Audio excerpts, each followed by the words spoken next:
नमस्कार विद्यार्थी मित्रांनो, स्वागत आहे तुमचं गणित शिकूया या यूट्यूब चॅनलमध्ये. विद्यार्थी मित्रांनो, आपण इयत्ता 10वी गणित भाग 2 यामध्ये प्रकरण 5वे निर्देशक व मिती याचा अभ्यास करत आहोत. त्यामध्ये आपण रेषेचा चढ या घटकावर जी आधारित उदाहरणे सोडवलेली आहेत पुस्तकातली, त्यांचा अभ्यास करणार आहोत. चला तर मग आजच्या व्हिडिओला आपण सुरुवात करूया. इथे उदाहरण क्रमांक 1 बघा. ए बिंदूचे निर्देशक -3 आणि 5 आणि बी बिंदूचे निर्देशक 4 आणि -1 हे दिलेले आहेत आणि त्यातून जाणाऱ्या रेषेचा चढ काढा असं त्यांनी आपल्याला सांगितलेलं आहे. त्यासाठी आपण जे गुणोत्तर आहे ते घेतलेलं आहे. इथे y2 - y1 छेद x2 - x1 त्यामध्ये या सगळ्या किमती ठेवलेल्या आहेत आणि आपल्याला ए बी या रेषेचं चढ मिळालेलं आहे -6/7. उदाहरण क्रमांक 2 बघा. P - 2 3 हे बिंदूचे निर्देशक आहेत. Q बिंदूचे निर्देशक आहेत 1 2 आणि R बिंदूचे निर्देशक आहेत 4 आणि 1.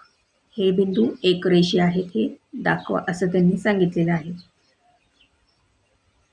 आता रेषा PQचा चढ आपण काढण्यासाठी y2 - y1 छेद x2 - x1 हे गुणोत्तर घेतलं. त्यामध्ये सगळ्या किमती ठेवल्या. उत्तर मिळालं 1/-1/3. QR सुद्धा आपण चढ काढला, ते पण आपल्याला उत्तर मिळालं -1/3. म्हणजे इथे काय आहे, या ज्या दोन्ही रेषा आहेत PQ आणि QR यांचा चढ समान आहे, पण बिंदू Q दोन्ही रेषांवर आहे म्हणून PQR हे एकरेषीय बिंदू आहेत असं आपण इथे म्हणू शकतो. उदाहरण क्रमांक 3 बघा. जर P कंसात K0 आणि Q कंसात -3 - 2 हे दोन बिंदू जोडणाऱ्या रेषेचा चढ 2/7 असेल तर K ची किंमत काढायला सांगितली त्यांनी आपल्याला.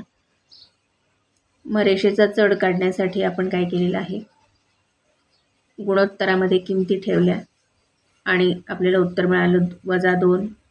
PQचा चढ मिळाला -2 छेद -3 K. पण रेषा PQचा चढ त्यांनी आपल्याला आधीच दिलेला आहे 2/7.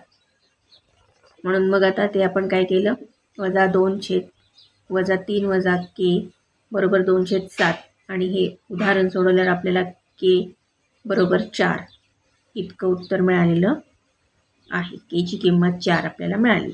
उदाहरण क्रमांक 4 बघा काय आहे. ए चे निर्देशक 6-1, बी चे निर्देशक 8-2, सी चे निर्देशक 9-4 आणि डी चे निर्देशक 7-3. तर चौकोन ABCDचे शिरोबिंदू असतील तर चौकोन ABCD समांतरभुज चौकोन आहे हे दाखवा.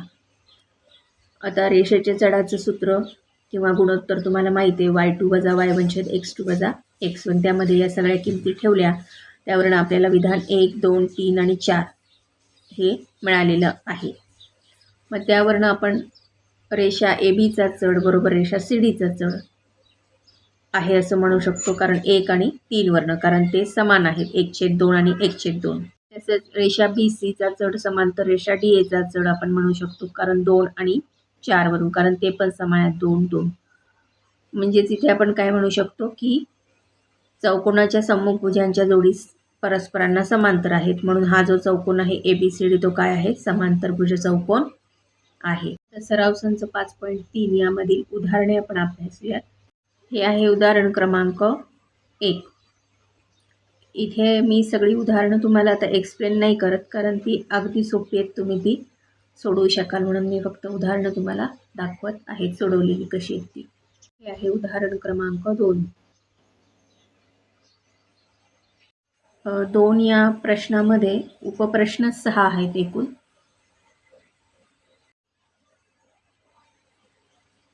आहे प्रश्न क्रमांक 3. प्रश्न क्रमांक 3 मधलं हे दुसरं उदाहरण, हे तिसरं उदाहरण, चौथं, 5वं, इथे हे 6वं. क्रमांक 4, प्रश्न क्रमांक 5, 5च आहे. हा आहे प्रश्न क्रमांक 7. प्रश्न क्रमांक 8.